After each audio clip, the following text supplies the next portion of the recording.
And I have two big teenagers, my son 17 and my daughter 13. And I do caregiver. Yeah. And I want to improve my English with you, with Like us. Melissa. Yeah, and that's all. I live in Mount Juliet. Mount Juliet. Okay. Madagascar is an island, right? A big island. Yeah, it's in a big island across South Africa.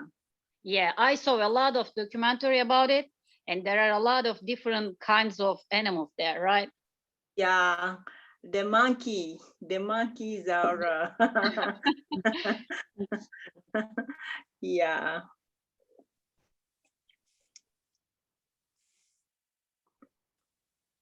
Nice to meet you. Nice to meet you too. Nice to meet you. Flavia, why don't you take the microphone? Well, my name is Flavia. I'm from Brazil, and She actually is in Brazil right now. Yeah. I have a bachelor in biomedical engineering. So I'm taking this class because I want to improve my English. In the future, I want to go to university in the United States. So that's it.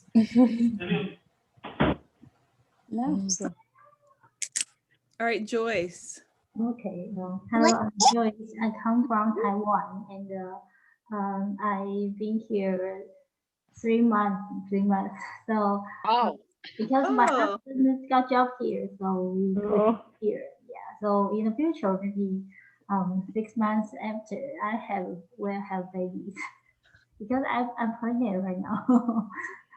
Yeah. So I want to improve my English here and make friends here. So nice to meet you. Nice to meet you too. Nice to meet you. Nabila. My name is Nabila. I'm from Egypt, and I live here in Mount Juliet. I think, 10 years ago, from 2009. Yeah, I would improve my English, and I know Miss Melissa long time, and I have 3 boys. I live with my husband, and just it. Nice to meet you. Nice to meet you too. Thank you. When I met Nabila, she brought an interpreter with her. And yeah. And she was one where there are in Nashville, there is a lot of Egyptians, a lot of Coptic Christians, and I was able to get into Nabila's church that she goes to and teach classes there for the past 6-7 years. I've taught classes there. They have thousands of people from Egypt coming into their church. So I probably taught thousands of students at their church, like many students. So Nabila opened up that opportunity. That we didn't have a location where she was at, and she was pretty insistent that we needed to be in that location. So yeah. Yeah, we've probably known each other probably 9-10 years, right, Nabila? Yes, Miss Melissa, you're my sweetheart. Oh, all you guys, love you guys. All right, last but not least, Miss Bazan. You're gonna have to unmute. There you go. Okay.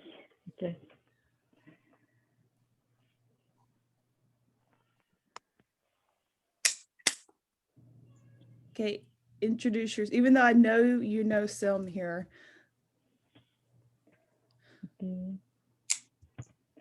Semra sesim geliyor mu benim? Duyuyoruz. We are talking. Sordu. Ben çok We are geç speaking kaldım. in Ne Turkish. sordu? Kendini tanıt. Okay. My name is Elif Bazan. I am from Turkey. I am 27 years old. I am a housewife. You're a hard worker. Yeah. She has a baby boy which is 3 years old, and he is very naughty. Yeah. I understand. Yeah. So my name is Melissa, and I live, well, Mount Juliet, Tennessee, but I've lived in this area since 2007. And it's tonight, you know, what we do in some of these classes is we learn about different states of the United States. And so tonight we're going to learn a little bit about where I was born.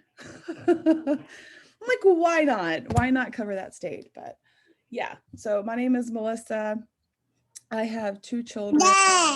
I'm sorry. No, it's okay. I have 2 children. My oldest will be 20 this month. He is currently in college in Massachusetts, but he's here taking online classes. And then my daughter graduates high school this year. So she will be in college next year. So I'll have 2 in college next year. So Is it expensive? well, Altogether? yes. Oh my goodness. So my son's been able so far to not, he's gotten a lot of scholarships. The college he goes to cost about 72 grand a year. So it's very expensive, but we don't pay that. It's good. But he's been able to get, matter of fact, this year they've paid us. So that's nice. But It's very good. I know a lot of people, they have to pay a lot of money if they want to go to college in United States. In Turkey, it is different. You need to attend the exam. If you pass the exam, you don't have to pay money. Okay, that's to the good. government. But, Yes. it's the same here in Brazil. Yeah, in the United States, you do have like your state colleges, your state universities that give you like in-state tuition. So it's usually really low. You know, and they're pretty good. They're not bad. But then you have your private universities that where they charge like a lot of money. But if you have they do what they call financial aid. And so what you do is you apply every semester, and based on how much you make, they subsidize. Like if my husband makes more money, like 1 year, we may have to pay more in. How much money you pay, how much money you earn, you have to pay more. It has like a scale, like, and it depends on per college too, on how much. My son went to, like, he applied to a lot of like colleges in Tennessee where we're from, and they didn't give him a lot, but he applied in Massachusetts and they gave him, I mean, they paid him this year because he stayed home, but he also does, he's also a resident advisor there at the school, so he doesn't have to pay for room and board. So if you go to the colleges, you can do like work study where you work on campus. They have like what they call RAs, resident advisors, and where you are over like a section of the dorm. You basically take care of people that have issues. Like if somebody's missing home, they can come talk to you. You arrange events. So there's certain things you can do at these universities that they will add it to your tuition, and you basically can go for free, or not pay that much. But that's at like a private university. You know, there are state run, like Tennessee State University here. There's Middle Tennessee State University, and you get in-state tuition where you don't, even if you have to pay, it's not that much. Also in Tennessee, just so you guys know, those that are in Tennessee, if your students are graduating, they get Tennessee Promise, you get 2 years free college.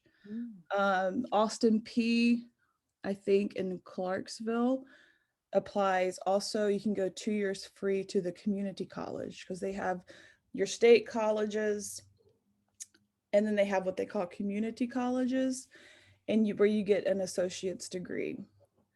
Also, I'm pretty sure they have scholarships for mothers.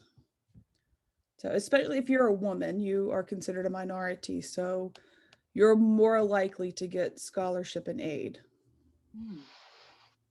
So there, I mean, while it's not exactly free college, like Tennessee Promise, especially for those of you who have school-aged children, or you will have school-aged children or in high school, trust me, it goes by like that. 1 minute you have a baby, the next minute they're in college. It goes by really fast. But there are opportunities for you to advance, especially, you know, if you want to go do a community college. So there are options. Don't be afraid to look into all those options. And you can take online classes. So, you know, Leaf, if you say, hey, you know what? I don't want to be a stay-at-home mom all my life. I want to advance my, you know, because, you know, our kids do grow up. When you have kids, they do grow up and they do leave you. They do leave, bye-bye, mama, I'm leaving, you know, and so as like for me, you know, I'm looking at going back and finishing my, I have a bachelor's in music, so I'm looking to go back maybe once my kids are, then my husband was also talking about finishing up his degree. So it's never too late to advance your education. And now it's a good time to do it. There's a lot of options, a lot of online classes like this. And I think the pandemic has pushed a lot of schools into more digital age, the more digital where you can learn from home, even though it's probably not the best thing in the world. So yeah, that's my encouragement for today. Don't be afraid to advance yourself. And you moms that are stay-at-home mothers, you work hard. And don't ever think that you don't work because you're a stay-at-home mom or you're a caretaker. That's very, very, very important. That is the most important job, is to raise your children. And you're very blessed to have that. I want to cry. Okay. All right. So today I'm going to talk a little bit about health. And so what I try to do for those that are new to the class is I try to cover life skills as well, including grammar, in that also reading and reading comprehension. So I'm kind of pushing you guys a little bit with this lesson. We're going to be doing some reading. And then at the end, what I'm going to do is I have a quiz for you guys that I'm going to send to you. And it's fun. It's a lot of fun. But some of these topics that we may touch on might be it's a little sensitive, talking about health and first aid and the different types of injuries. But it is definitely needed. Okay, so I'm going to share my screen. If you have any questions, 1 second. Safari, no. Okay. If you have any questions, you can either, I know in the chat or you can raise your hand like on here somewhere, or you can send me a chat. Say, hey, I have a question. Okay, I think I can see everyone. There we go. All right. Does everybody see my screen? Yes. Okay. Yes, Miss Ma. Yes. Yes. Yes. right. So when you think about healthy living, what does it mean to you when you think about healthy, being healthy? Not to be sick. Yep. What else?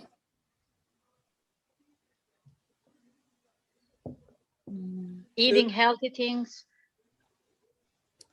Healthy eating Yes. healthy.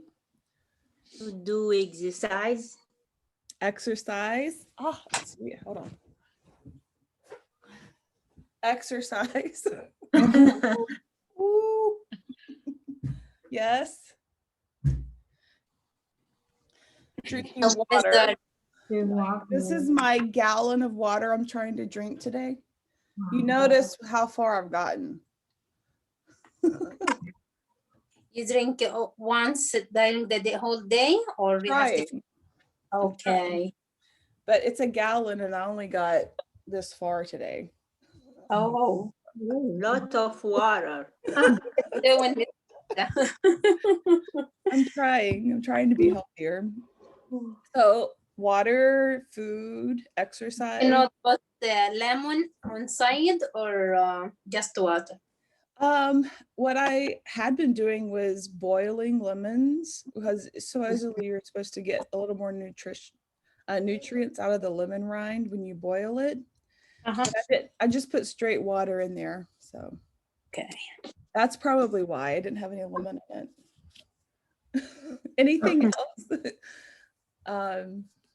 Healthy, like the life, the weather or clean weather, not smoke, not like this one is healthy. Like yeah, no smoking. Yep. Anything else? The environment. Vitamins, yeah. Vitamins are very good. No, not the vitamins. The environment, like the environment. My pronouncing is not good at all. It's okay. I try to say the environments. Environment? Are you trying to say environment? Like the weather or the stuff. The weather, yeah. Yep. Yeah. Yes. What things do you guys do to be healthy? Healthy food. Yeah. Drink coffee. Does not coffee not later than 6 p.m. Flavia, what'd you say? It's not hard to drink coffee. I was trying to say coffee is I'm trying to keeps you from like being eat a lot of vegetables and drink a lot of water. Yep. And less salt and sugar and less fat. Yeah. More fruits. That sounds so good. Yeah. All right. So what is this person? What are these two people doing? Resting. Resting. Relax. Relax. They're relaxing. Would you say that's healthy? Yeah. Yeah, part of healthy. I would want to be doing what this person's doing. Right. Let me see. Me too. Right here. This is my face. This is what I would love to be doing. So what do you all do to relax? Listen, my favorite song. You listen to your favorite song? Yes, in Arabic. I feeling like when my kids like busy with them whole day, anytime I just put the loud music with song because I do not hear my baby crying. I know I'm crazy. You just turn it up loud so you don't hear them. That's Yeah. good. I buy speaker. So Joyce, what do you do to relax? Watching movies. Watching movies. So what type of movie do you like? I like the exercise, like how to say that The fitness? invention. Now will I say one done vision. Oh, okay. Yep. So this guy right here, he's relaxed. Looks like he might be watching a movie. So what's this guy doing? Fishing. Fishing. Is this healthy or unhealthy? This helps enjoyment. Healthy. Yeah. Healthy. Why? He's having sunbathing. If it is not too much, it is healthy. Well, they say that fishing is very relaxing and it's probably good for mental health, probably your state of mind. Plus you catch fish and you eat it, and that's pretty healthy. Yes, this is also healthy. Fish is very good for you. So we'll say yes, healthy. What about this? No. No. A lot of carbs. Unhealthy. At all. A lot of carbs. But I love McDonald's. But I got hungry. I want to eat them. Yes. So I think do you live in Mount Juliet? Where do you live at? Sorry, I didn't understand. Where do you live at? Do you live in Nashville or do you In Laverne. Oh, Laverne, yeah. Yeah. So Steak and Shake. Everybody here knows what Steak and Shake. Yeah. Right? Flavia, have you eaten at a Steak and Shake? When you come here, you can eat at a Steak and Shake. Yeah. Oh, Steak and Shake has free fries. So if you go through their drive-through and you have 4 people in the car, you say, I have 4 people in the car. I want 4 fries. They will give them to you and you don't have to purchase anything. Oh. Oh, And they're good. is it free? Oh. Right? They are good carbs. We had 7 people in the car one day. Of course, we bought some food, but they gave us 7 free fries. Wow. So is it good? That It's good to know. Good to know for the kids. Yes. Yeah. But that's on a day that you don't want to be healthy and you're like, whatever, I just need some fries. Yeah, because if you get hungry, just need some fries. Yes. That angry, yes. So, but for the most part, McDonald's is not healthy. Okay. What about this? It's healthy. It's healthy. Exercise, yeah, it's healthy. Exercise. If you don't fall down, it's healthy. That's right. So would you say this guy on this bicycle is safe? No, I don't think so. He doesn't use. in the sidewalk. Yeah. He doesn't have a, Cask. what do you call that? Hummus. I don't know. Maybe. Helmet. Yeah, he doesn't have a safety helmet, right? So while he's doing something that's healthy, he's not put Safe. safety equipment on him, right? But riding a bike is generally pretty healthy. What about this? Oh, it's dangerous. It's not safe. Healthy. At all. Oh, So is this healthy or not healthy? When you enjoyment, like think I it's enjoy not. something or I do what I do, this helps like relax, or I enjoy the time what I'm doing. It's healthy, yeah. if I like it. Yeah, And but would you feed a bear? no, Scary. Scary. no, no. Oh. Now for the bear, this is, if you were the bear, this would be healthy. You'd be like, yum. Okay. What about this? Oh, it's health. Yes. Yeah. Yes. Healthy. What are they doing? Exercise Working out. or pulling hard, like weight. I don't know. So it looks like they're at what place? What place are they at? Fitness or not fit? In the Fitness. gym. But what do gym? I heard, yep, a gym. Mhm. Looks like they're having some kind of athletic competition. This looks like a rowing machine. Looks like they're rowing. Yeah, it's hard to bowl, like Yeah.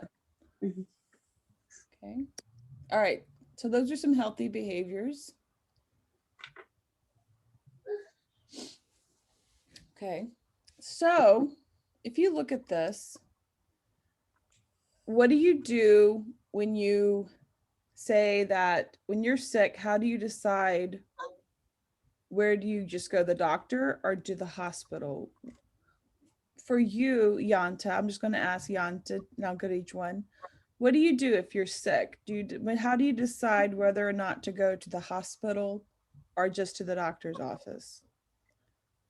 For me, I just go see the doctor or face. Okay. What Because about, go ahead. because in the hospital, for me, it's like something big. You have a big, how to say, sick. A lot of sick Just people. yeah. Yep. Sam, what about you? How do you determine whether to just go to the doctor or My husband is checking which doctor we can go. I didn't do that before. But my husband is checking which doctor we have, because according to his insurance, I'm using his insurance right now. We can go some of the doctor, we cannot go every doctors. That's why he is trying to check one of them, and we are going.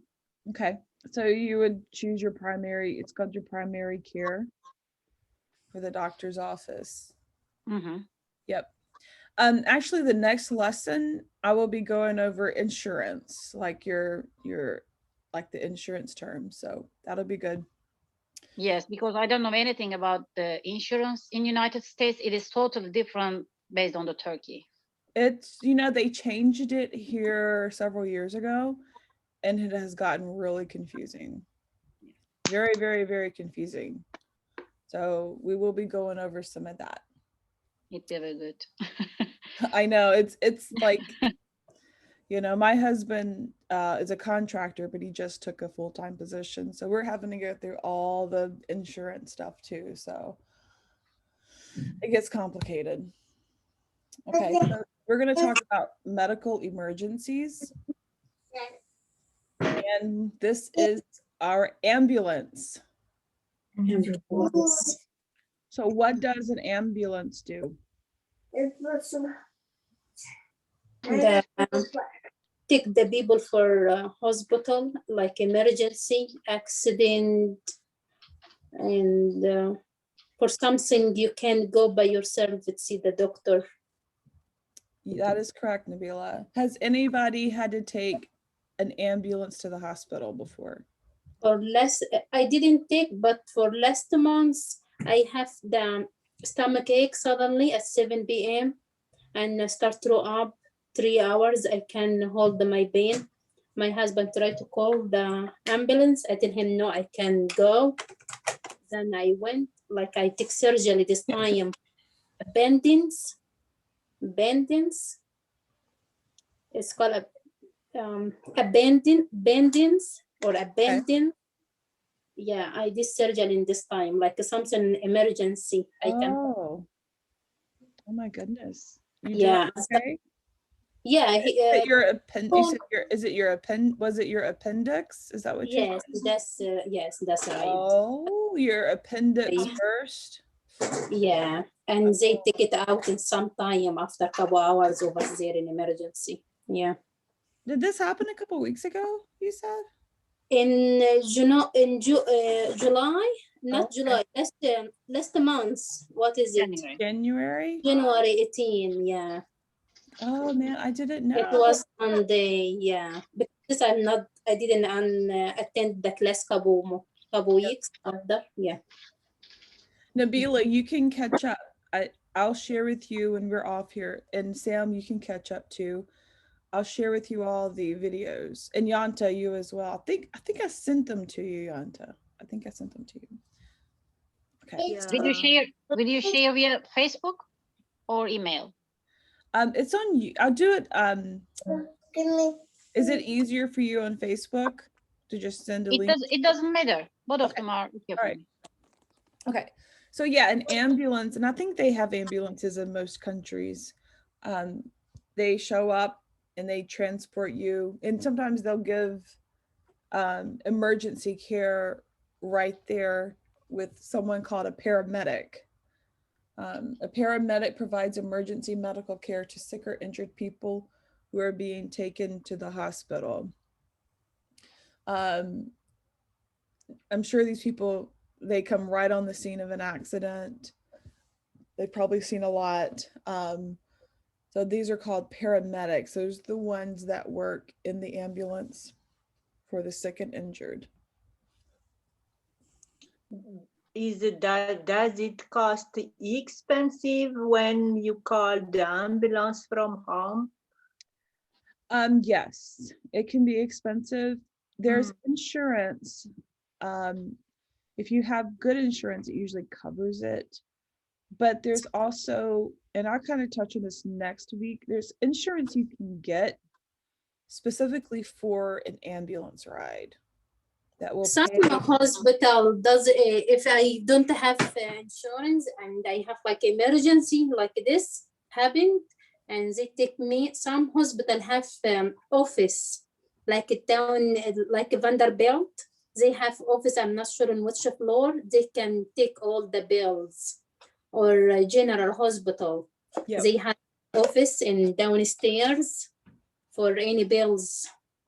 Yeah, They can take your your income, how many person in your home, how many bills you pay, and they take out all the emergency room or however. Yeah, they here it goes a lot on what you, if excuse me, like if you have good insurance, it usually covers a lot of that.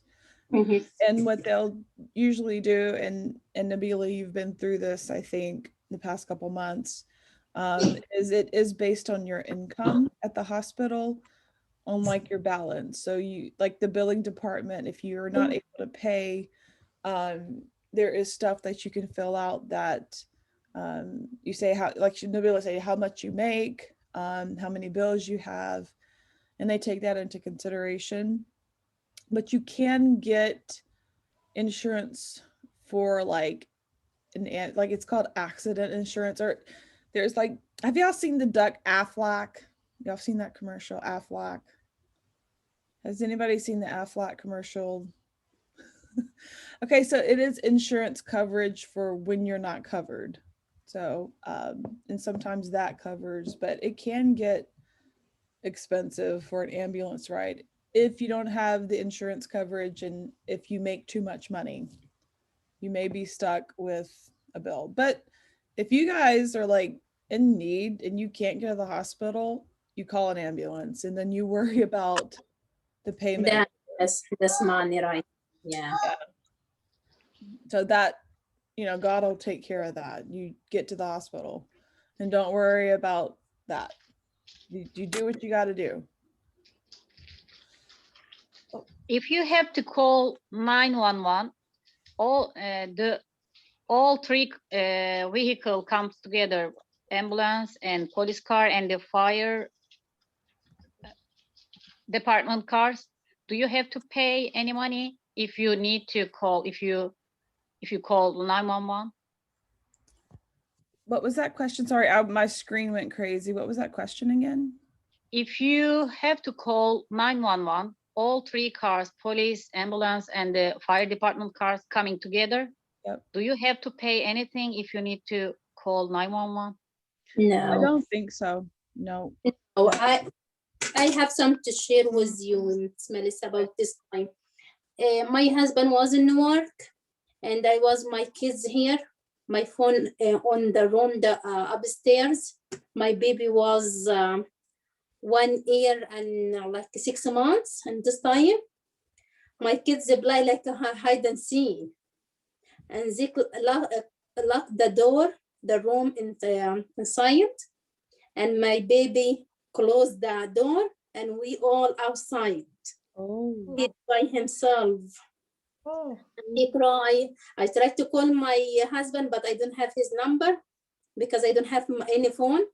I run for my neighbor, and they I try open the door. I can't, and my baby cry. I'm worried if he have had heart attack because he's 1 year, you know. He's scared and cry, mom, open. I called this time the police, and they come for 3 cars. And I'm worried if I will pay after they leave, but a couple months, maybe now 1 year, I didn't pay anything. They didn't send me any bills. And they broke the door. Yeah, because they can't open. They try their best. I told them it's okay, close the door, broke the door. And they break. I tell my son, go away. Yeah. He tell me to write there, because when they push the door, they scared if he behind the door, you know. I tell him like open the bathroom, had some stuff like this one, and he went away. And they broke, but I didn't pay anything in this time. Yeah, because in emergency. Yeah. Yeah, the police, the firefighters, like if say your house catches on fire and they come, they don't charge you for that. Your taxes that you pay generally pay their salary. So the only time I can think of that they charge you is if it's if you make a false report. You know, like there have been times that kids dial 911 on their phone. My son did it. And so what they'll do is they'll call you back and they'll say, I had a call from this number. Is there an emergency? And they'll talk to you. But there have been instances where the police have shown up at the door and the parent didn't know that their kid dialed 911. But usually they just give a warning saying, hey, you know, just watch your child. They make sure everything's okay. In a rare instance of like a lot of times someone doing that, they have I think they've sent like, we're going to charge you next time money to come out here and there's nothing, you know. You know, send Bishoy Church, Miss Melissa, right? Yep. The kids when play with the fire and push the fire police came and everyone is scared because I mean a lot of cars until our father in church. It's okay, but be careful if next time we will charge. The other time they by accident as a baby did. The police give my father the third time you will pay 5,000. We're not kidding this time. You said they pulled the fire alarm? Yes. Oh yeah. All the park in front of the church, a lot of the cars fire. Yeah.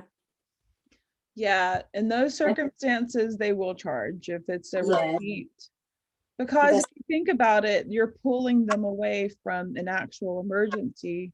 That's right. They're wasting their time. So, yeah, but generally they do not. Like if you even lock your keys in the car, the fire department has helped before. So they do help. You know, if by chance, like in a parking lot and you put your child in the car and you turn around, lock your keys and your child in a car, and you can't get in, you do call the police and they'll bust, they'll bust the window for you. So, in case if someone abuses the system, they will charge, but they don't charge. It's not charged for those emergency services. Good to know that. Yeah. Okay. Are there any, I keep doing this. Come on. Oh. Sorry. Okay. Can you all see my screen again with the guy? Yes. Yes. Is it big? Yeah. Yes. Okay. Yeah. Oops. Okay. So this word is conscious. Conscious. Just. I don't know the meaning of the conscience. It means you're awake and Okay. able to understand what's happening around you. Okay, I got it. So if you get in a car accident and you're conscious, it's good because you're not, I got it. you're awake. Mhm. Like just recently, I don't know if you guys, Tiger Woods, if you keep with the news, this golfer, he was in a car accident and it says he was awake, responsive, and recovering after car crash, meaning he was conscious. Mhm. He was conscious. Conscious.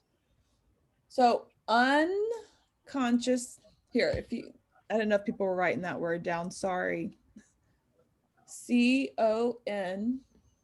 CONSCIOUS. Conscious. Conscious. Yeah. Conscious and conscious. Conscious. Good pronunciation. Conscious.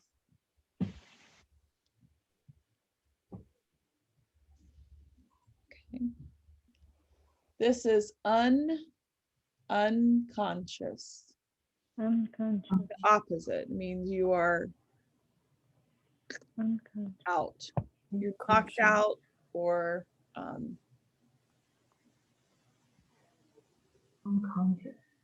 unconscious.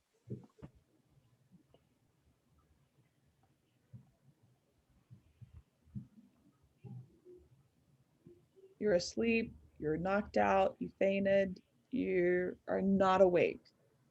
You do not know what's going on. You are out.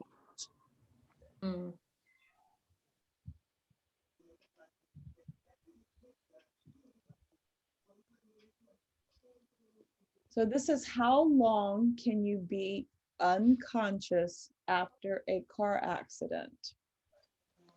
Okay.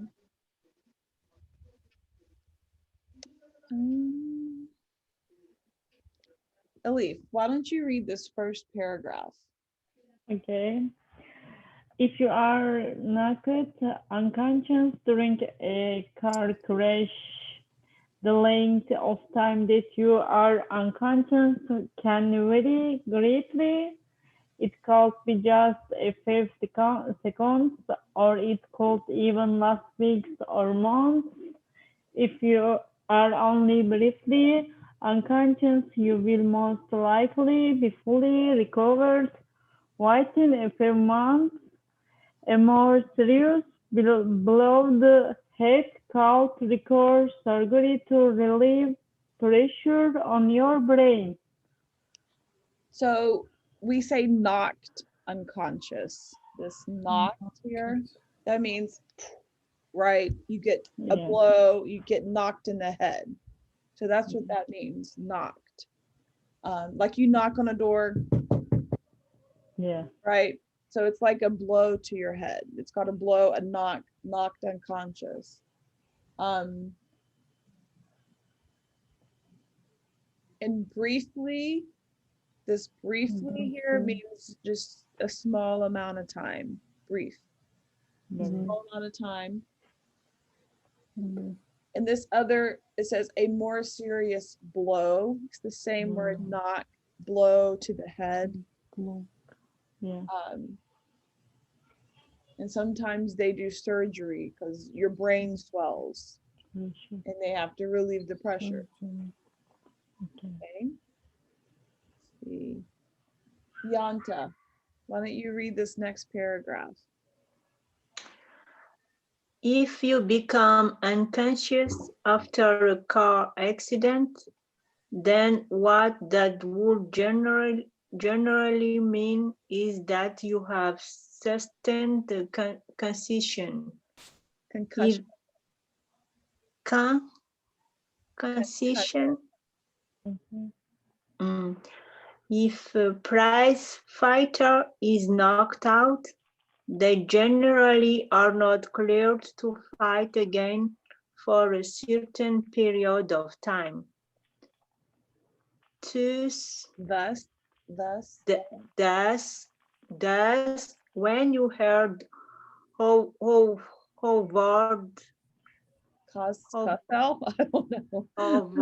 Castle shouting, and down goes Fraser, you can rest assured that Mr. Fraser had to go see a neurologist before he would be cleared to fight again.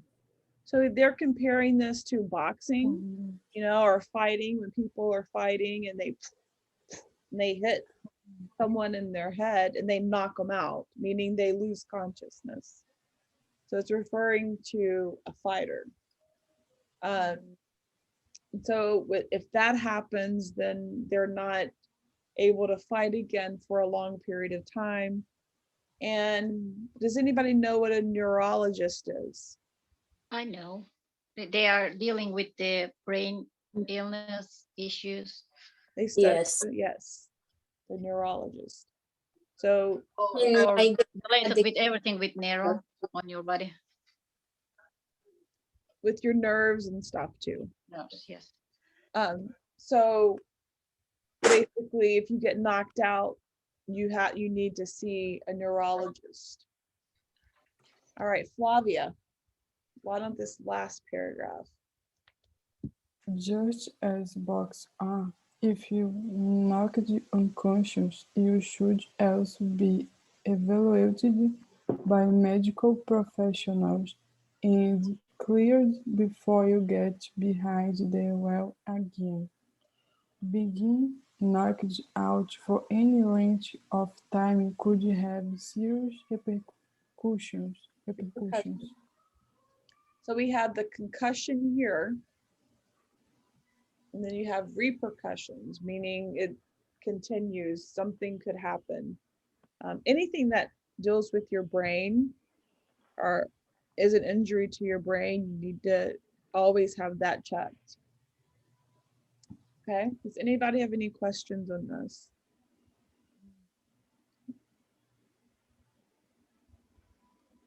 B, has anybody been unconscious before? No.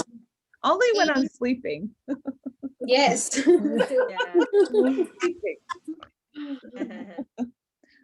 All right, this next serious condition is in shock. A lot of times when people have accidents, they're in shock. And it is a serious condition, excuse me, in which the body is not able to get enough blood to all parts of the body. It's caused by a severe injury and a large loss of blood. Someone's in shock. If you come up on an accident, maybe, and I always tell my kids this, when you're driving and someone has an accident in front of you, the whole thing is to stop and see if you can help, right? That's your first reaction. I would encourage you not to, because there have been many times that people have gotten hurt, especially if it's on like a highway or an interstate. People have actually killed themselves by stopping to help. And so I had one of my kids' friends actually get hit by a car when he stopped to help someone on the side of the road. He spent a lot of time in the hospital. So it's always good to call 911 if you see an accident happen. Don't get out and try to help. I know we want to, we want to help someone, use your judgment, but it's always probably good to just call 911, state what happened, where it's at. But especially if it's on the interstate, I would caution on stopping. You never know, you could get hit, you could die yourself. So it's just not safe. But if you ever happen to stop in an accident and help somebody, just know that that person could be in shock, meaning they're in, and I'm pretty sure they'll have the conditions there. Yep, we're going to go over the signs and symptoms of shock. Let's see.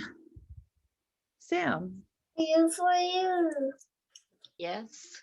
Car accidents are very stressful. In some cases, it's hard to diagnose shock because a person may be, I cannot see that, maybe frantic or disoriented simply due to the stressful nature. I'm trying to read from my phone. That's why I need to. I'm sorry. It's okay. I'm sorry. Of the situation, regardless, you should always call 911 after an accident. A medical team will help diagnose shock if it is present in a victim of the accident. Here are some of the most common symptoms of shock that you should look for in a person after a car accident. Do you want me to continue? Sure. Difficulty breathing. I cannot read that. Nausea.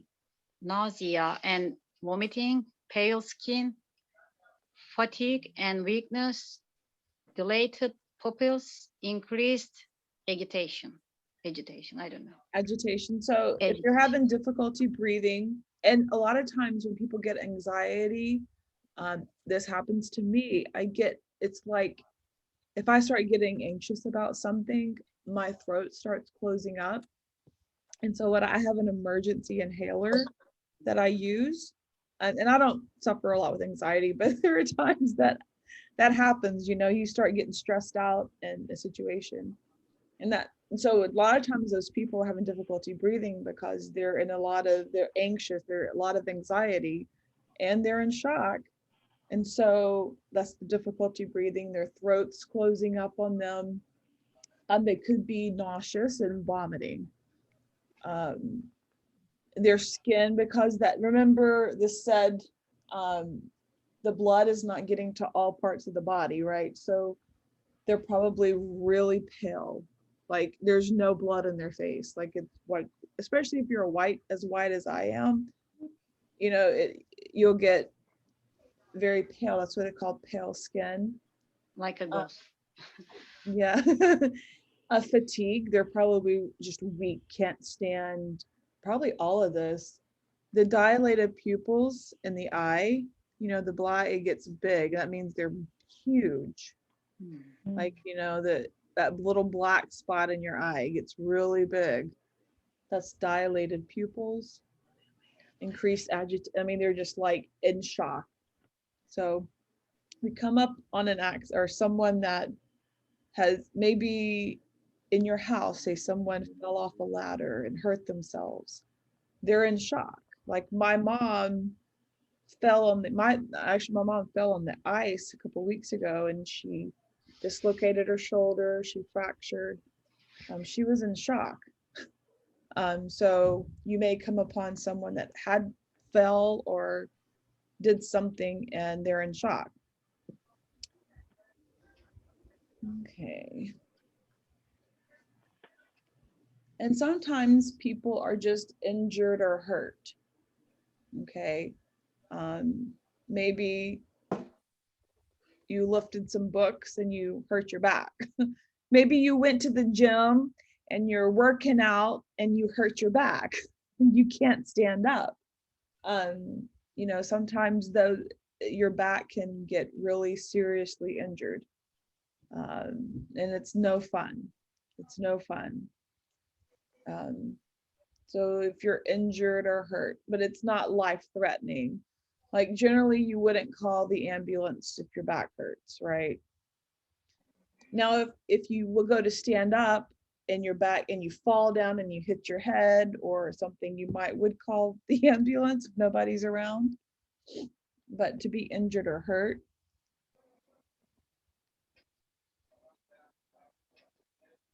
Here's another one. My battery's low. Hold on. Let's see how much battery I have. Okay. Okay. So have a heart attack. In this, you would definitely It's emergency, yeah. an emergency. Yeah. So you would either be rushed to the hospital or you'd probably call an ambulance. Yeah. So a sudden, painful, and dangerous condition in which your heart stops beating properly. And this is like a blocked artery. A lot of times it's tightness or pain in your chest. And not to be confused with gas, because some people have thought they had a heart attack when they just had gas. But it does happen when people think, oh, I have a heart attack, but it's always good to be safe and check it out.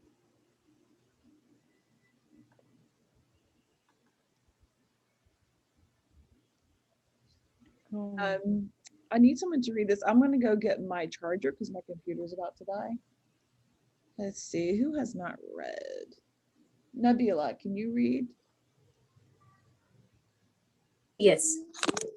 Okay, I'll be right back, guys. I'm going to get my cord so my computer doesn't die.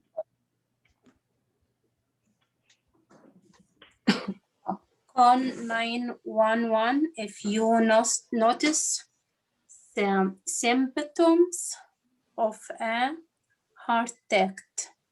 If you notice the, I'm not sure this word is symptoms, I retried, of a heart attack in yourself or someone else, call 911 immediately. The sooner you get to an emergency room, the sooner you can get treatment, reduce the amount of damage to the heart muscles, muscle at the hospital. Health care professional can run tests to find out if your heart attack is helping and decide the best treatment. In some cases, a heart attack requires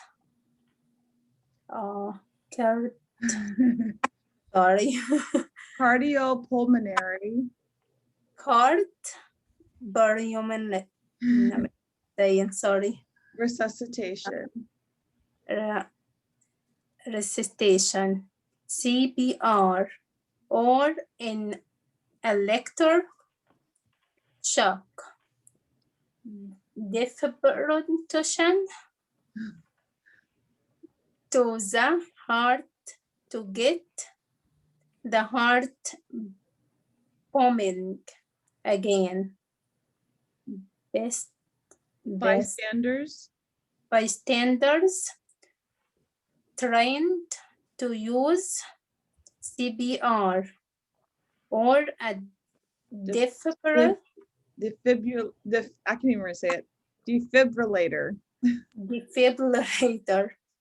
may be able to help until emergency medical personnel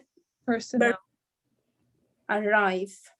Remember, the chance of surviving heart attack are better the sooner emergency treatment begins. So how many of you have heard of CPR?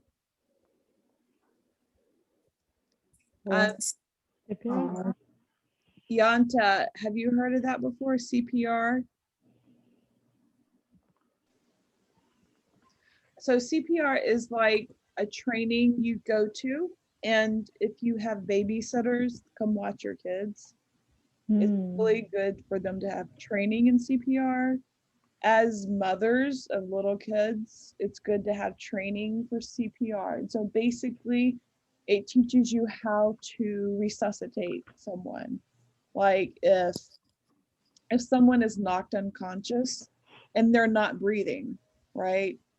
So it trains you on how to breathe for them and how to pump their chest for them. It's life, it's basic.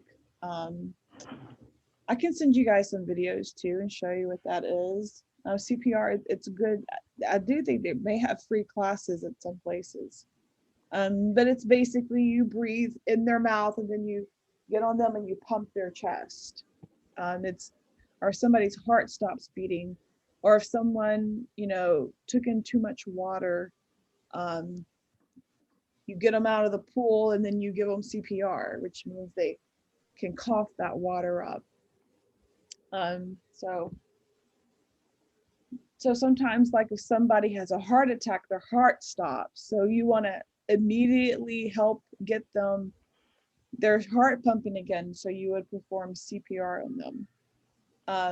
Or if you have an emergency kit and you have something that, I know we've all seen movies where they shock the heart, they try to shock that heart, to get it pumping again. This is what it means by bystanders. It means just say you're on an airplane, right?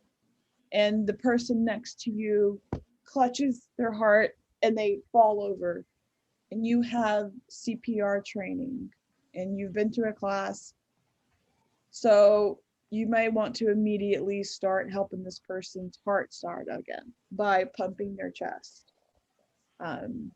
And it's good to, especially for the mothers out there with small children, it's good to know that. And especially if you're a caretaker, it's good to know CPR.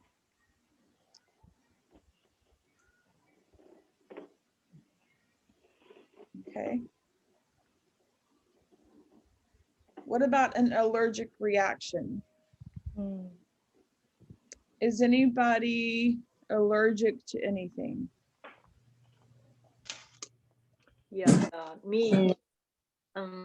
Before I'm allergic in the morning, every morning when I wake up, and then I don't stop Sneezing? Yes, and my nose, my eyes become red, and Yep. I have nose. I feel the same way every day. What was that, Flavia? Same thing for you? Yeah. Yeah. And sometimes the change in the season or the weather, it has that pollen in the air. Yeah. And that can mess you up. The doctor say to me can be this cause. Yep. There are some people that can't eat shrimp. They'll swell up. They're like, allergies for like pollen and stuff usually, but there are some people, their eyes will swell. There are some people like with peanut allergies that their throat will actually close up and they can't breathe. Yeah. So like this picture of this lady here, she had a reaction to hair dye. Yeah, so she had a reaction there and her whole face swelled up. Sometimes a bee sting, like a wasp or a yellow jacket, some people are allergic to bee stings. I knew someone that was allergic to eggs before. Yeah. So there are some, and then there's a lot of stuff in the air like Yanta and Flavia. Sometimes you're allergic to like the dust. There's certain types of dust, or maybe a flower. And that'll stop you up here. Your eyes are red, itchy. So Go ahead, Someone Jan. allergic bananas. Oh, yeah. Stranger. Bananas. Oh man. Yeah, he is allergic of bananas. I love bananas. I'm so glad I'm not allergic to food. I love to eat too much. Me too. Me too. Oh, what do you all do for your allergy? Like if you have allergies, what do you do? Yanta and Me, Flavia, what do you do? when I'm allergic, I took pills like Zyrtec. Okay. Before, that was before, but I didn't take anymore, and my allergic now is get better. I don't know, but it's gone. So yeah, when you move to a new place, a lot of times you are allergic for a little bit and you may have issues with your seasonal allergies. I found someone told me this and I tried this and it worked out very well, is you get honey, local honey, not the Kroger brand or the store brand. You get local honey from the bees and the flowers where you're at. Because if you're allergic to like the pollen in the air, or if you're allergic to any like a flower or the air in the air, if you get that honey from that area and you eat it, it helps you build up resistance to those allergies. It's pretty interesting.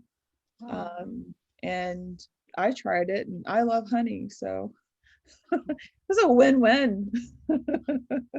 But yeah, that may help. And Yanta, being that now you've gotten used to the area. You know, you've got it you breathed it, your body's gotten used to that. So, Yeah. but sometimes people have such an allergic reaction, they have to go to the hospital. So these are some common allergies. Let's see, who hasn't read? My brain. So Joyce, have you read? I can't. A condition in which the immune systems how to say reacts abnormally to foreign foreign substance. substance, right? That's the definition of an allergy. Okay. Leave. Or Joyce, yeah, go on, Joyce. Drug allergy, an abnormal reaction of the immune system to a medication. Yes, sometimes your body doesn't take a drug well, it has an allergic reaction to it. Whoops. Okay.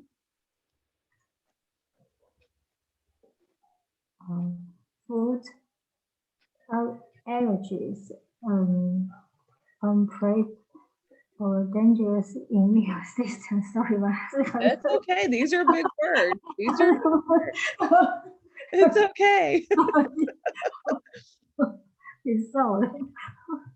That's what we have class for, to get you used to these words.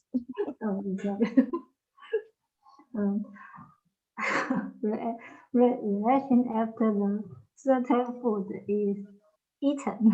Good job. All right, let's go to Miss Bazan. Contact dermatitis, dermatitis, a skin rash caused by contact with a keratin substance. Yes, so I have sensitive skin and my kids do too. So sometimes, you know, you can have an allergic reaction by something touching your skin, like a lotion, or maybe you're cleaning and that comes in contact with your skin and you get a rash. So that's called contact dermatitis. Okay. Okay, go ahead. Latex allergy, an allergic reaction to keratin proteins found in natural rubber latex. Okay. Allergic asthma, Asthma, yeah. asthma triggered by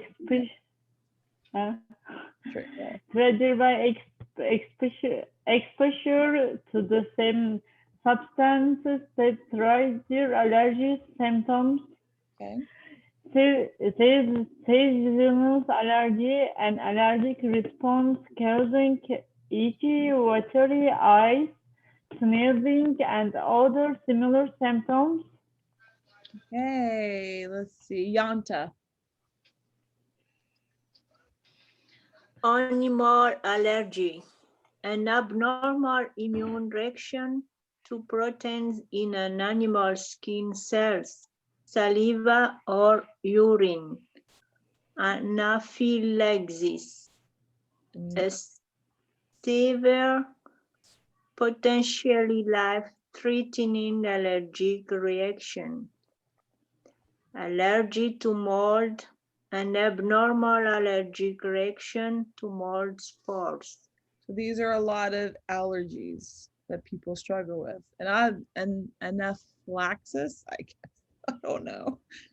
These are big words, guys. These are big words. So good job on reading this. A lot of medical terminology are big words. What is mold? Mold. It is, so if you have a cup of, say, like food, right? And you look down and there's mold that grows on, like say it's been sitting in your refrigerator for like 3 months. And you pull it out and there's green stuff. Oh, okay. That's mold. A lot of times in wet conditions, like if there's a place that has a high level of mold in the air, we lived in North Carolina for a little bit, and they had a high mold area. High humidity, you can say. Maybe they can understand from the humidity. Yeah, humidity. Yes, that's good. Humidity. And it causes that mold, like, and then you breathe that in, you have an allergic reaction to it.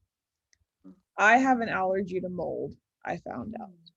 You can actually go to a doctor that checks you out for everything you're allergic to. And you find out a lot. I've never been, but you do have doctors. You do have, I forget, I don't know what you call them, but you go to them and they check you out for allergies.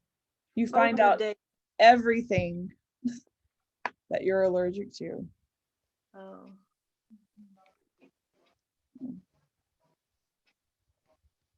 Okay. Electric shock. An electric shock. So, or we call it electrocuted. This is very, very dangerous. So what types of jobs do you think that people have that could possibly get them electrocuted? Maintenance team, they are always dealing with the electricity. Yeah, maintenance team, yes, yes. Anything else? What are these guys? They probably work for the electric company, right? Yeah. Mm-hmm. Yeah. So whenever the electricity goes out, these guys are up there and they're doing a pretty dangerous job, right? Yes. It is. It's okay. So for those with young children, what do you do to help? What are some like common places in the house that kids can get an electric shock?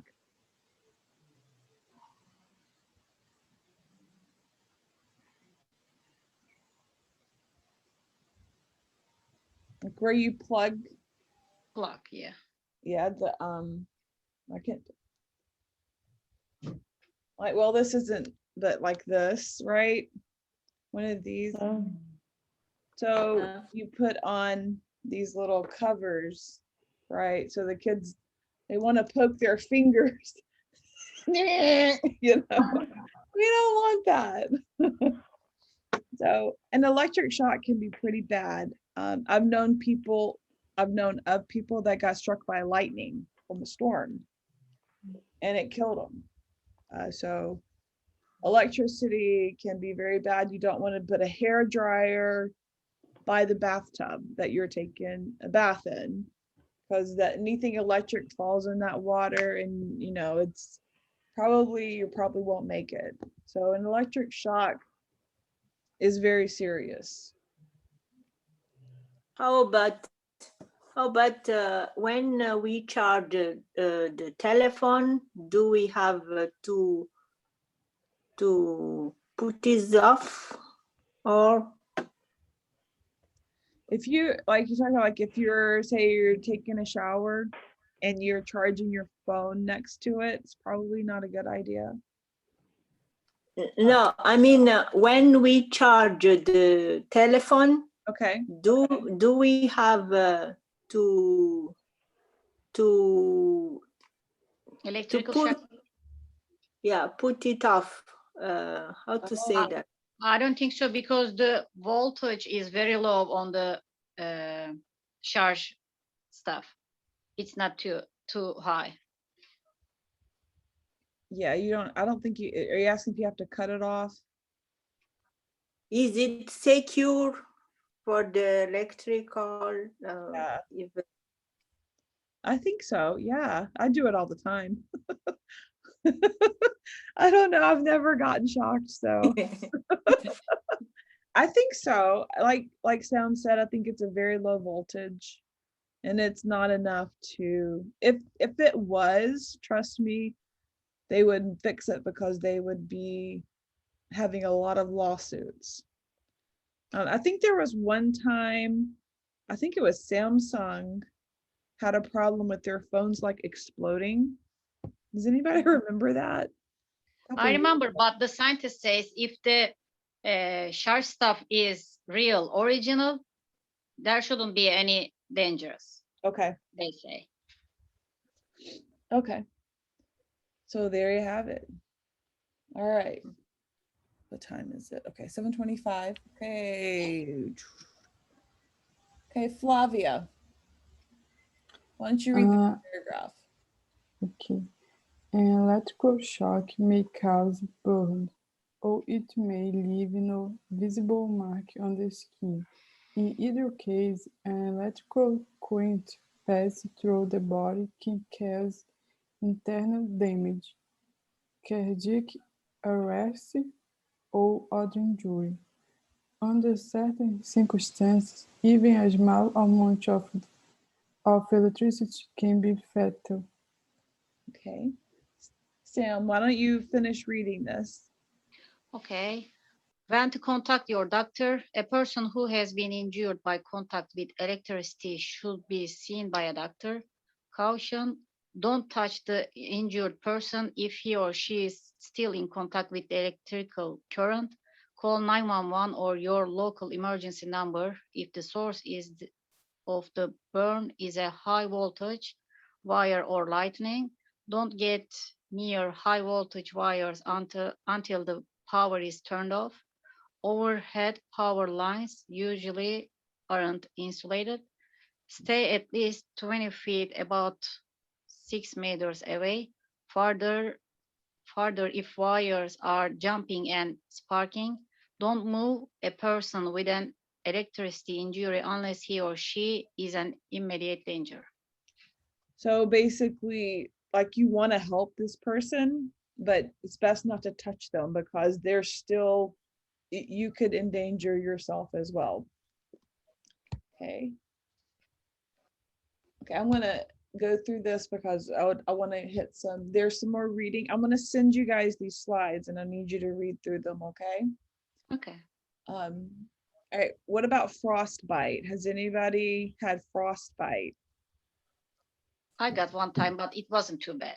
It wasn't bad. Yeah, Yeah. summer can get pretty serious.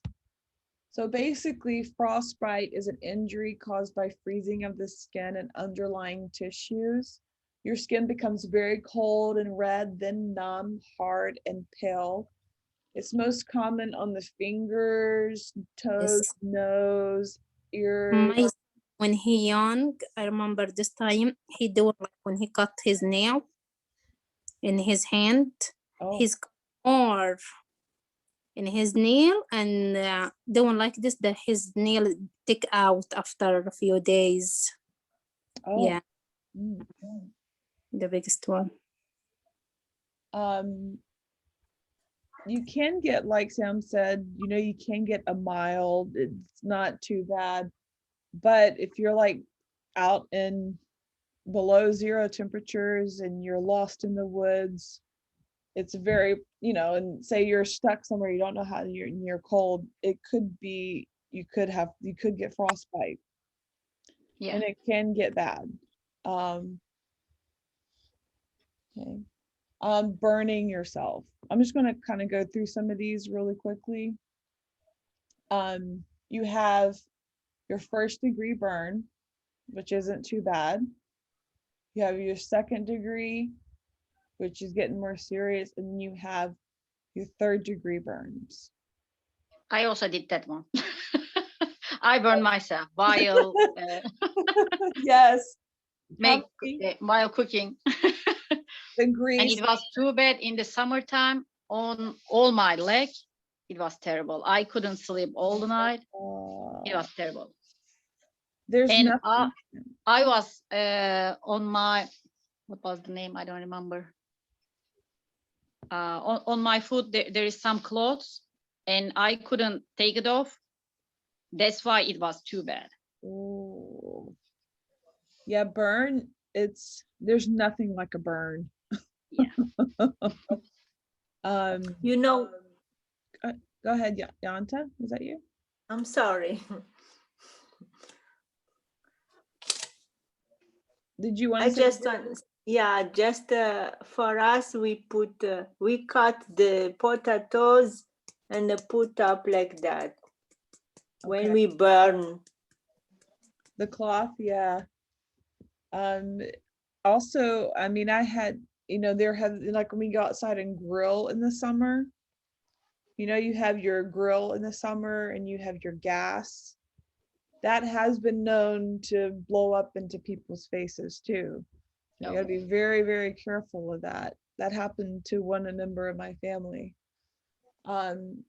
So for all burns, let's see, Flavia, why don't you read this right here?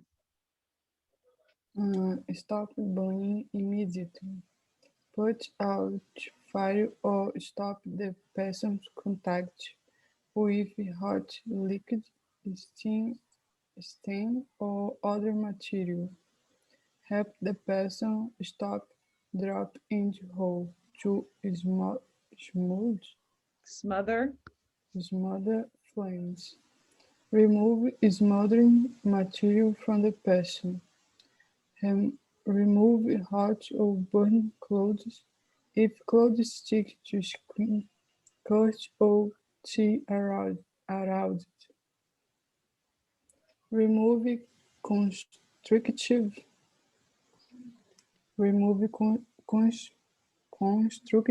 clothes immediately.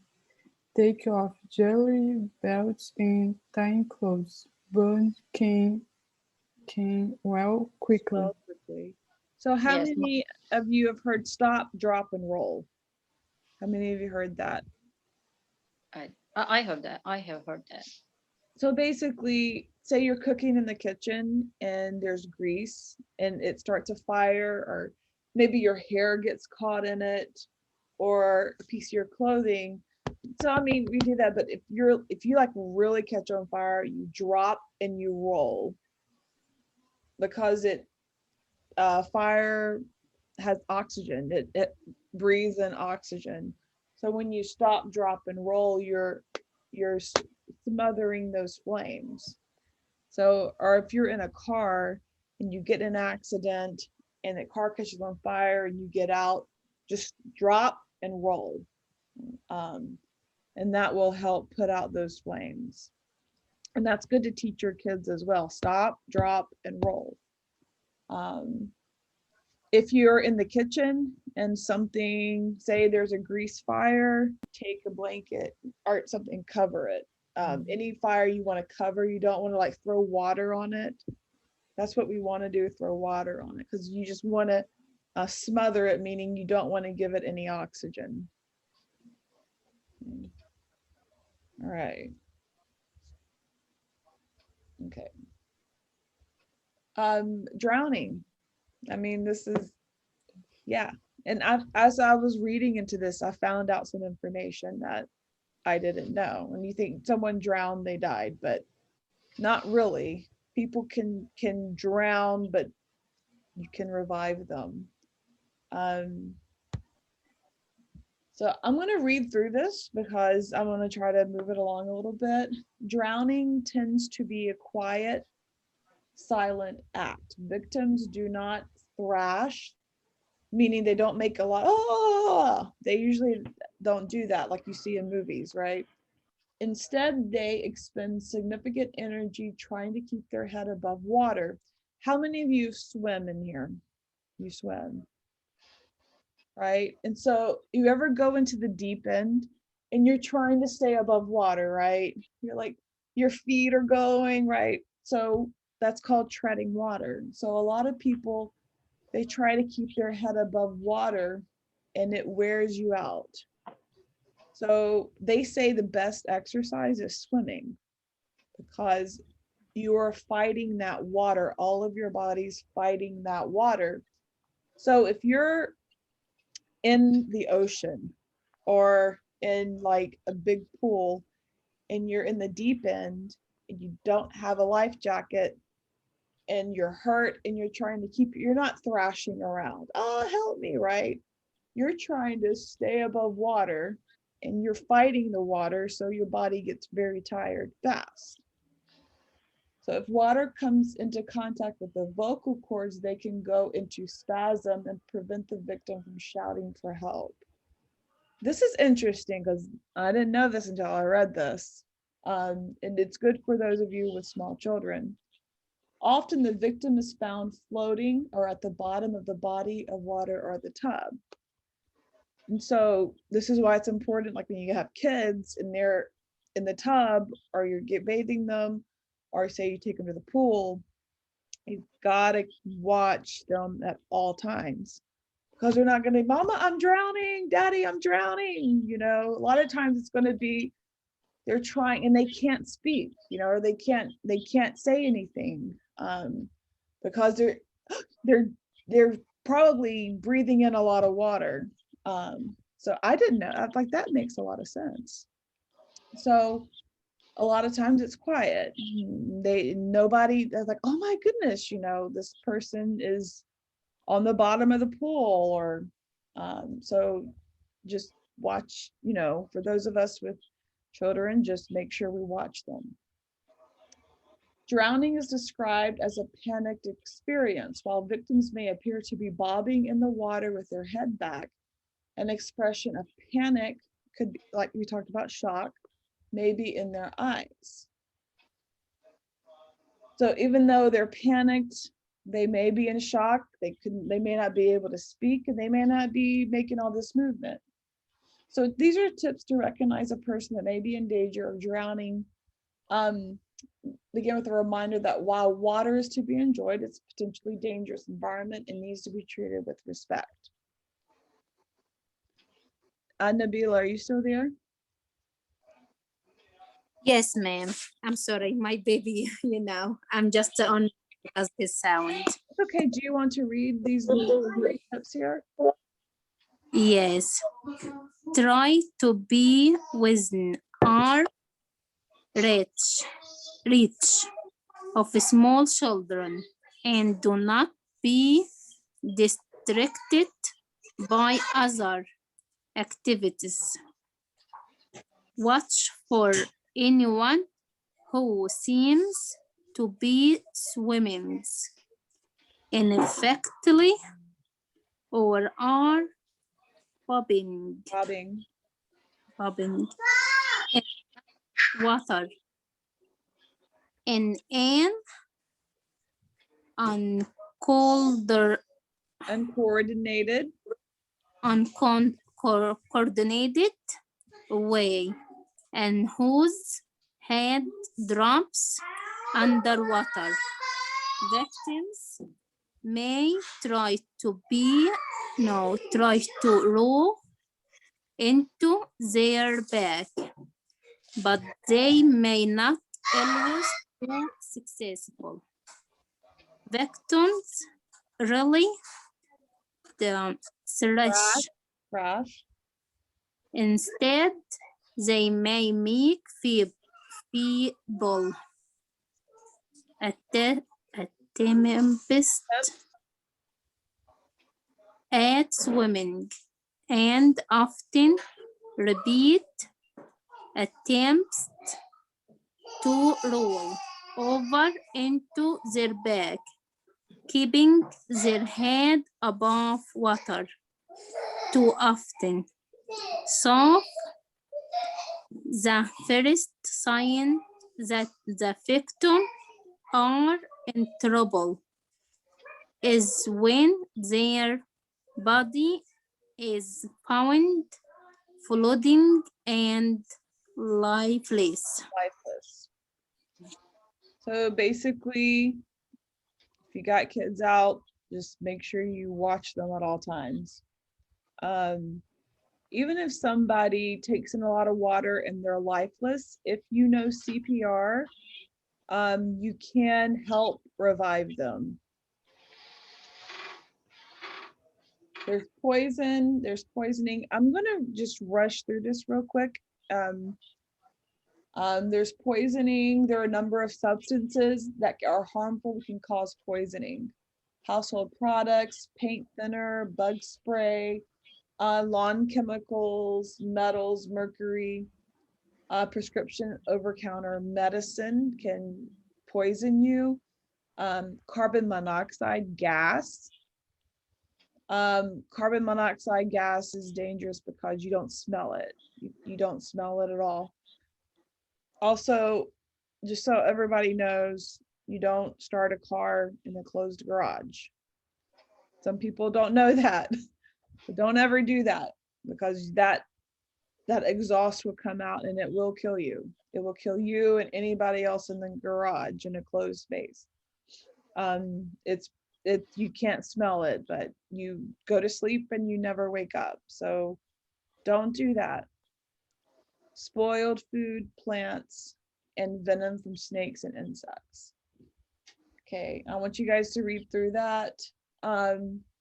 Some people overdose on prescription drugs, and that can cause them to be rushed to the emergency room. Some people do it on accident. And some people may have dementia or Alzheimer's and they don't remember what they took. So just be careful with that. Choking. Some people choke. Get something lodged in their airways and they can't get it out. Silent coughing, wheezing, clutching of the throat. They can't breathe, so their face kind of turns blue. And I'm going to send you guys these slides so you can go through these. Bleeding. And there's a video on how to stop bleeding.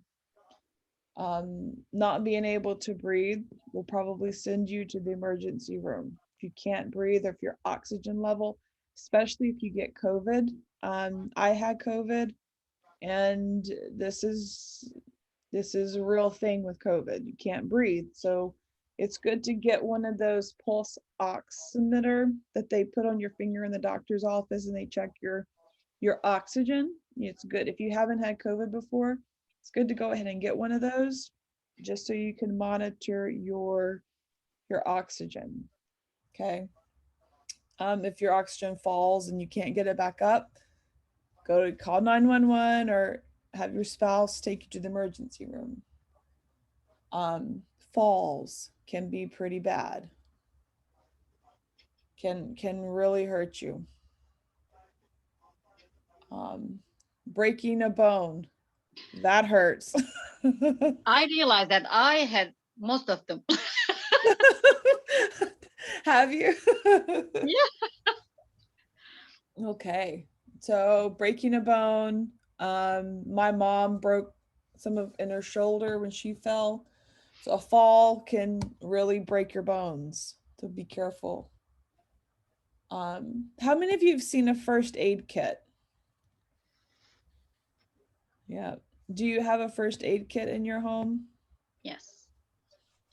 If I don't know, Sam's Club. I don't know if people, I don't know, Flavia, I doubt you have it. I don't know, you may have a Sam's Club there. But there's Sam's Club here. They have these really nice first aid kits for like $20. And I got one for our church and I've already had to use it.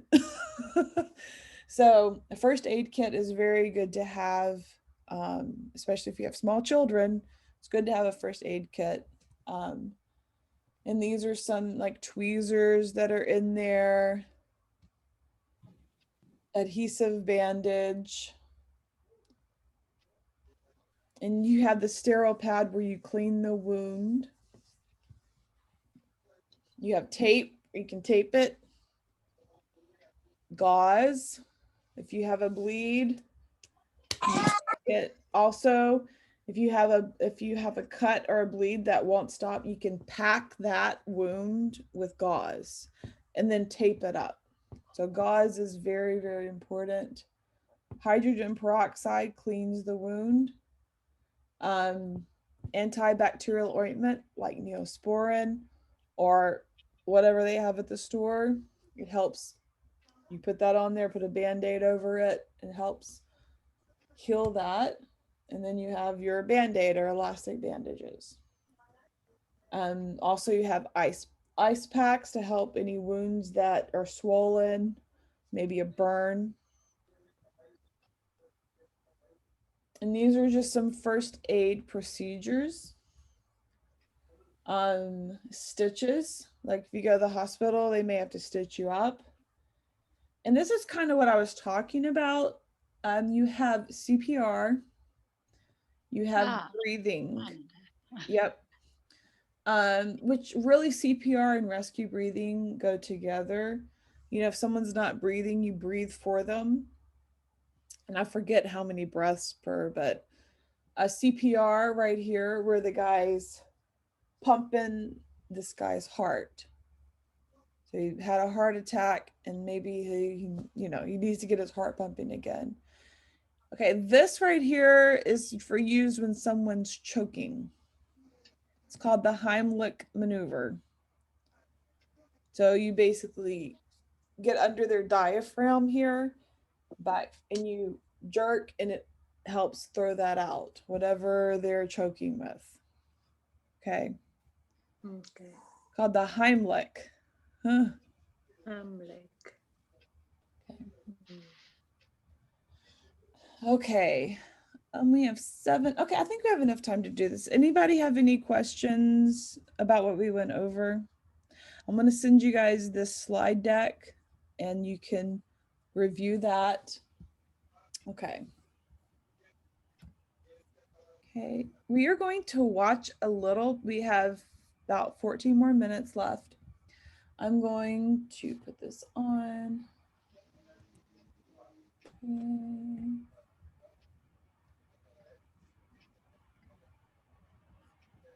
Good. Okay, let me share my screen again. Okay.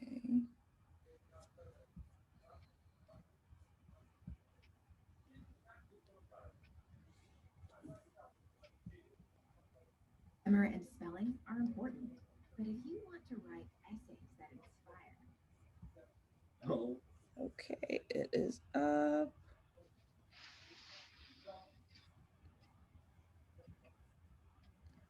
Okay, I'm gonna play this and then we will, there's something in this video that is not accurate and I will correct it and I will send you the link to the quiz, but you need to go over this slide deck. There is a grammar point that I didn't get to go over.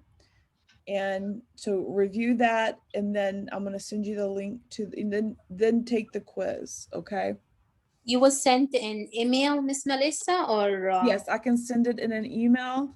I'll send it in the chat tonight, and then I can send it into an email. Okay. Yeah, the grammar, there's just like a couple slides that are grammar, and you should be able to pick that up pretty fast. Thank you. So let's watch this, and I will address the part in here that needs to be updated. Can you all see the screen? Yes. Okay. School Pop U.S. States video. This is where I was born, okay?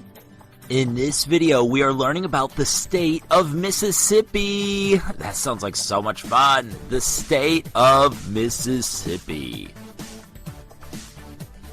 What should we learn first? Let's go ahead and learn where Mississippi is. Where is the state of Mississippi? Alright, here we have a map of the United States. Now, where on the map of the United States is Mississippi? Do you know already? Where is Mississippi? Yeah, Mississippi is right down here. Mississippi is right down here on the United States map in a region of the United States called the Gulf Coast region. The reason Mississippi is in the Gulf Coast region is because it is bordered by the Gulf of Mexico, a large body of water to the south of Mississippi. Then there are 4 states that border Mississippi. That's it, only 4 states. To the north of Mississippi is the state of Tennessee. Then, bordering Mississippi to the east is the state of Alabama. And finally, there are 2 states that border Mississippi to the west, the states of Louisiana and Arkansas. Do you remember where Mississippi is on the United States map? It's right down here in a region of the United States called the Gulf Coast region. Alright, now we are going to look at the 2 main nicknames of Mississippi to learn even more about this state. The 2 main nicknames of Mississippi are the Magnolia State and the Hospitality State. The most well-known of these nicknames is the Magnolia State because of all of the beautiful magnolia trees that are in Mississippi. The magnolia is actually the state tree of Mississippi, and magnolia trees are so beautiful.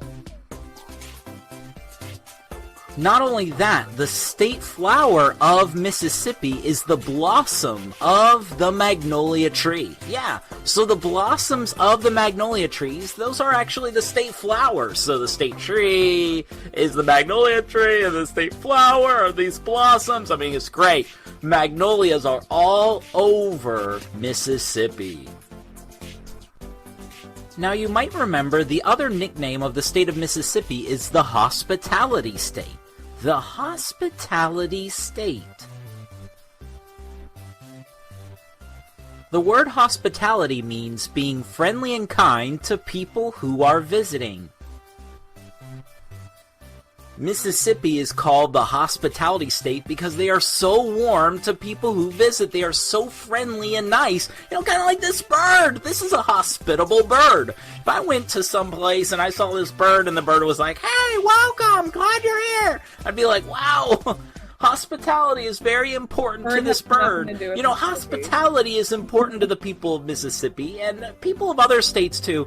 But the people of Mississippi are known for their hospitality, so Mississippi is called the Hospitality State. To review, Mississippi has 2 main nicknames, the Magnolia State and the hospitality state. Alright, now we're going to take a few moments to look at the flag of the state of Mississippi. Here is the flag of the state of Mississippi. Just so you know, they've changed this flag, so this is where it's not accurate. The flag of the state of Mississippi has 3 horizontal stripes, red, white, and blue, and it has in the top left-hand corner of the flag the Confederate battle flag. The state of Mississippi used that battle flag when they fought during the Civil War. Okay, now we are going to locate a very important city in the state of Mississippi, and that city is the city of Jackson, which is a little bit southwest from the middle of the state. Jackson is the capital and largest city in Mississippi. Alright, here is the final question of this video. What is the state bird of Mississippi? What is the state bird of Mississippi? The state bird of Mississippi is the northern mockingbird. The northern mockingbird. The northern mockingbird is a gray bird that eats insects and fruits and is highly intelligent.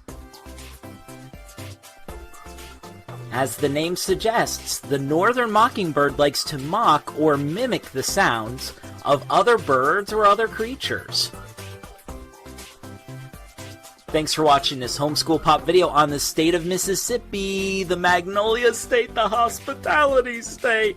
Is there a fact we didn't include in this video that's a fact about Mississippi that you know of?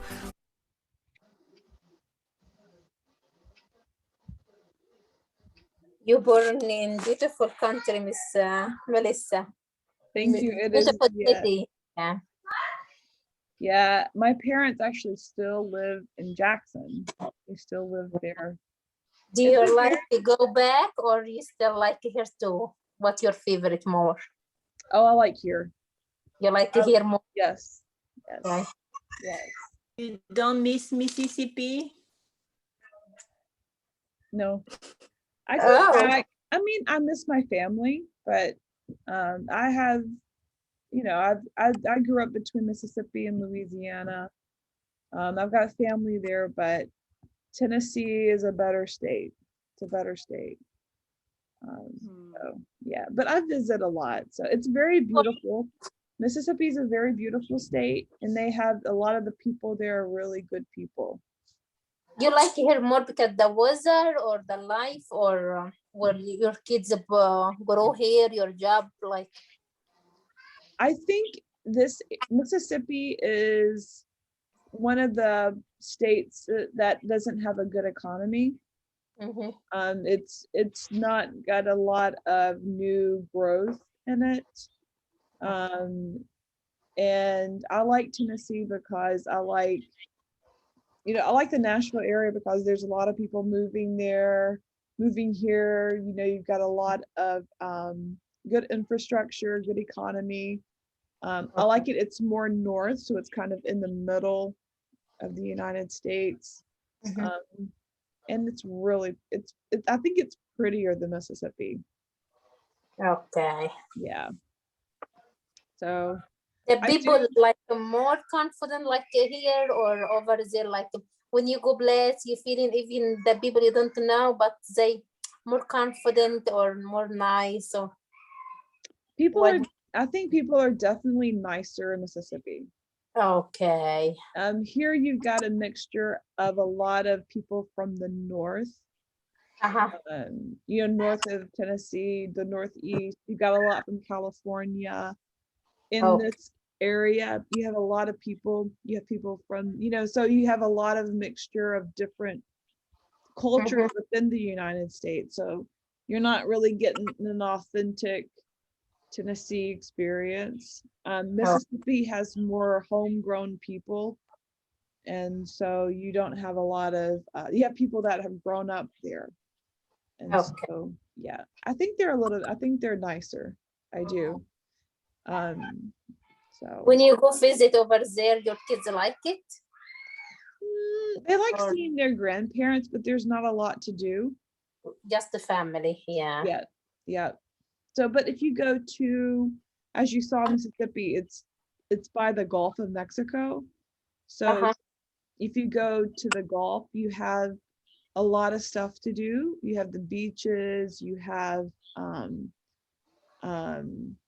you know, you can drive into Alabama, into Florida.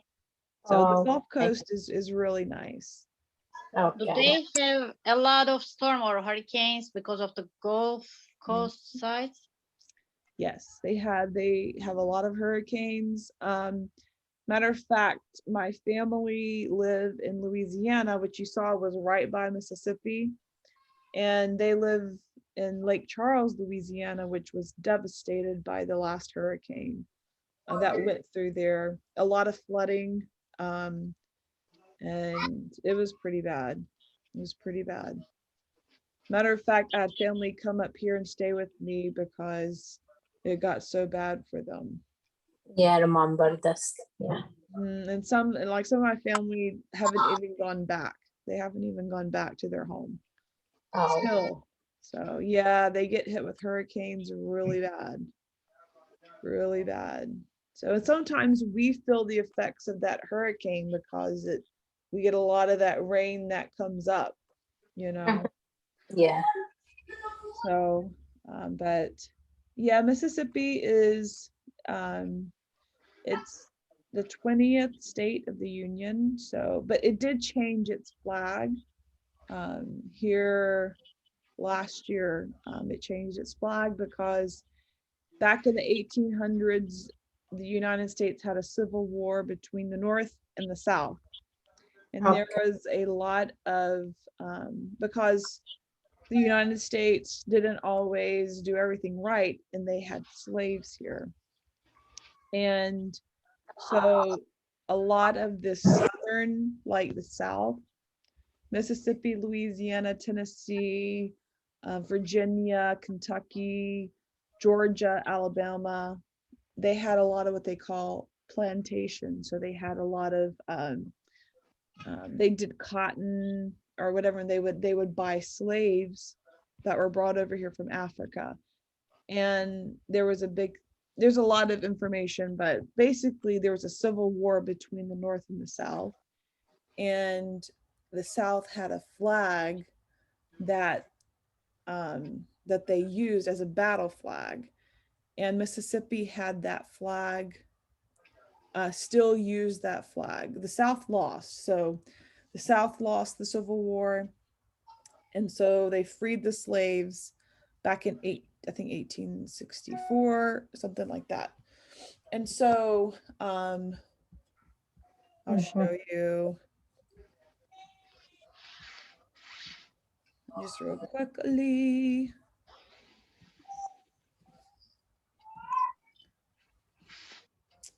So this is what the Mississippi flag used to look like. You see this cross here?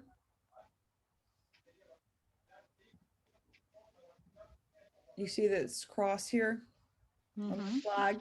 So that's called the Confederate cross. It was the battle flag of the South during the Civil War. And so Mississippi has still had this flag, and it, due to the events of the past year, they changed it because they felt like it wasn't welcoming to people, and they're known as the hospitality state.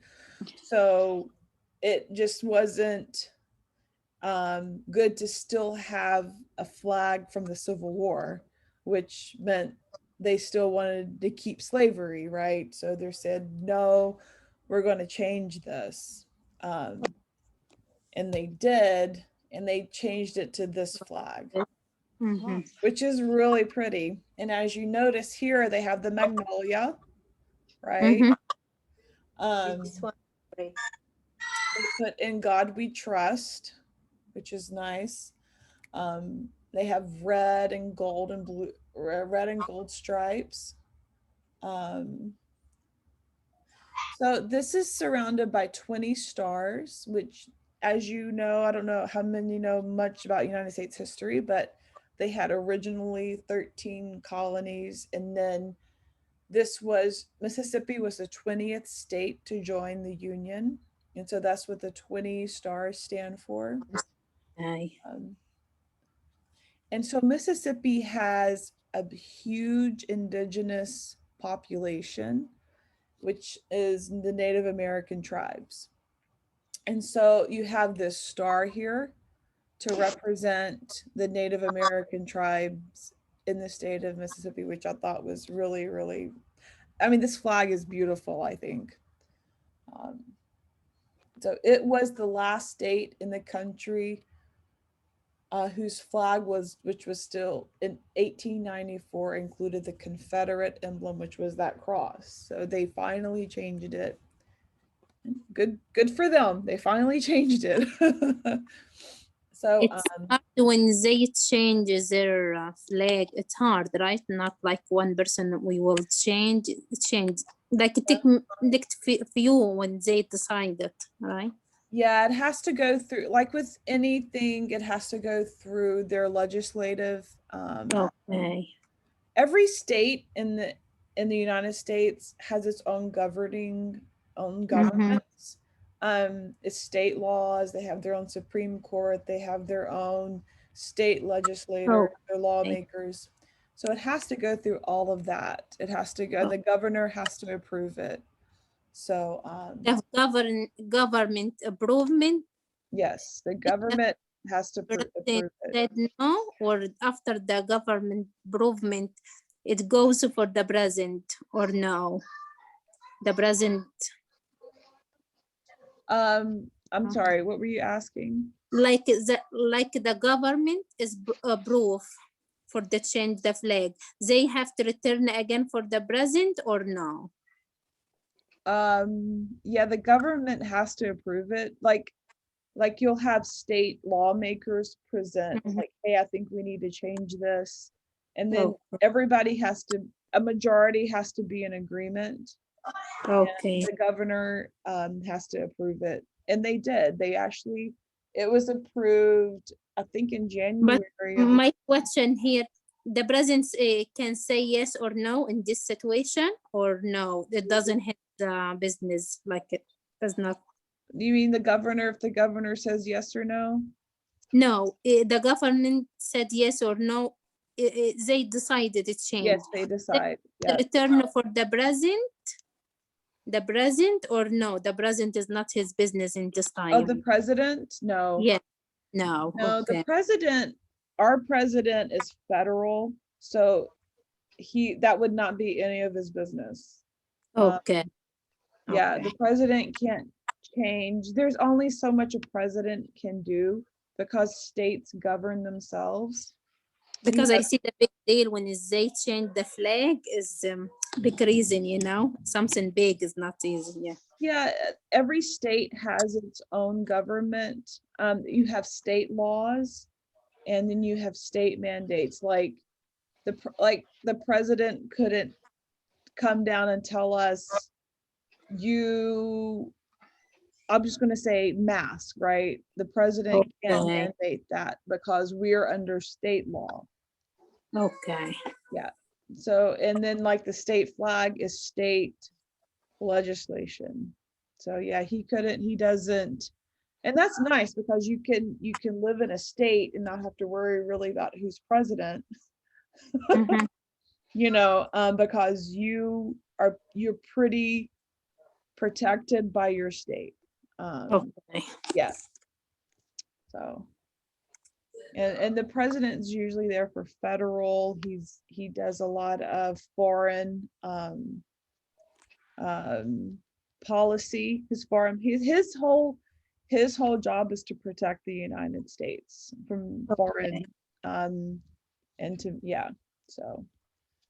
All right, I'm going to send this to you guys through email, and I think I have some people, and as you can see,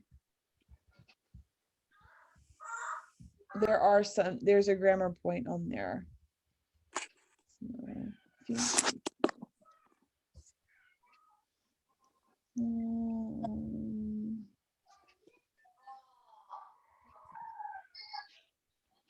gonna go ahead and just send it here so you guys have it as well in the chat. This is the slide deck, and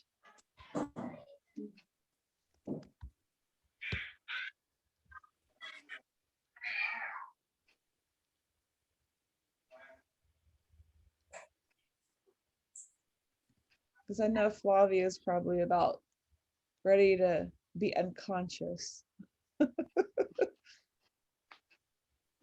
And this is the quiz. Okay. All right, I'm gonna send this as soon as I sign off here. I'm gonna send it through an email. And if you don't get it, just send me a message and say, hey, I didn't get that. And I'll send it to you. Okay. Anyone have any comments?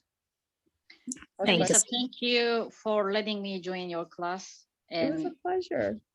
having me a chance to know everybody here. Thank you so much. Our pleasure. We were so happy you joined us. Okay, guys, I will see you. Thank you for letting me take off last week. I was painting my church and I was, at church all week painting. So I will see you all next Wednesday at 6. And remember to review these slides and do that quiz that I send you, okay? Okay. Thank you for your time, Miss Melissa. Thank you. Thank you Okay. for Good today, night. Bye. Have a good night, everybody. Good Bye. night. everybody. Bye. Good night.